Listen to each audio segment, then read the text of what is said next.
As the year draws to a close, so too does Cape Town's reign as World Design Capital 2014. So we decided to revisit one of their projects, the restoration of the company gardens, which through the assistance of Woolworths now sees it boasting a brand new garden, which also is supplier to the new company gardens restaurant. Just look at this beautiful garden, and can you believe all of this just 3 months after the first seeds were sown to recreate a vegetable garden similar to ones that the sailors planted back in the 17th century when the Cape was a very popular stopover en route to the east. And just being in this garden really feels like being part of history. Thanks to the warm Cape sunshine and water flowing from Table Mountain, the vegetable patch and medicinal plants are thriving under the watchful eye of Rory Fellon. Rory, I must compliment you. The garden is looking absolutely fantastic. I can see that you've been putting in some serious hours. What has been happening with the garden since the last time we saw it? Thanks, Ewan. It's been a busy period here in the summertime. We've been busy with a lot of produce planting. As you can see in the background, our spinaches are growing well, tomatoes, cabbages. One of the things is to keep the rotation going. It's important. So as crops mature, those are harvested and then we plant back. And so there's a constant rotation. So we always have some young plants and some mature plants to take care of. I absolutely love the fact that there is so much thought behind this garden, but also that it plants back into the community. That's right, and that's one of the main reasons, we built the garden, the vegetable garden, apart from the heritage aspects and the historical importance of vegetable gardening in the company's garden. And we will be, with Woolworths, providing education to interested people that can come and, first of all, learn theory of sustainable vegetable gardening. And we're hoping to encourage old and young to come to the garden and enjoy it.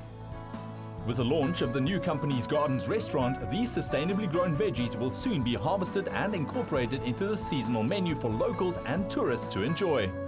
It must be so nice to have this beautiful urban garden just around the corner where you can literally get these fresh greens straight from the garden to the table, especially with urban garden becoming such a big trend nowadays.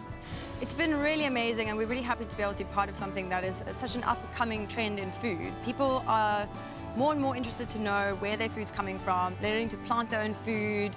The kitchen garden is a huge trend globally, and it's so nice that it's coming to South Africa. And it's really refreshing to know that the journey from farm to fork is literally a matter of meters. And we are glad that we are lucky enough to be able to use the garden's produce for this. And I also love the fact that you're incorporating the garden into your menu and also really give the people the chance to reconnect with nature. And we have to say how beautiful this location is as well. Yeah, absolutely. I mean, the gardens are just so incredible, and it's so nice that we're able to spend more time in them now. We're trying to emphasize, eating food from the garden, sitting under a tree in the garden and enjoying it, and just really taking, using the earth for what it was meant for. And this is where it all started. This is where the first seeds were grown in the Cape. So it's great that we're going back to that tradition.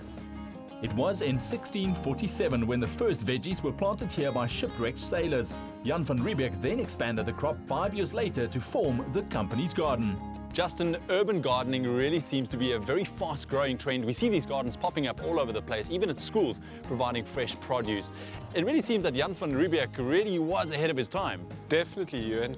I think we're passionate about sustainable farming, and it's more and more of a challenge now to feed a growing world population. So every contribution that can be made through things like urban farming obviously help in kind of meeting that challenge.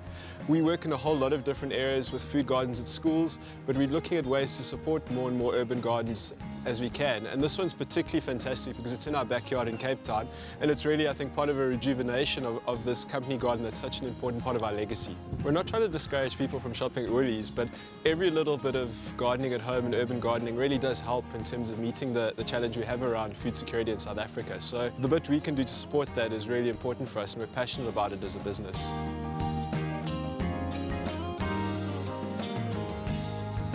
After spending the day here, I can confidently invite every single one of you to come down to the company gardens and really be a part of the past, but more importantly, experience the future of urban gardening, because it really gives you the chance to connect with nature. And let's be honest, we can all do with a little bit of nature.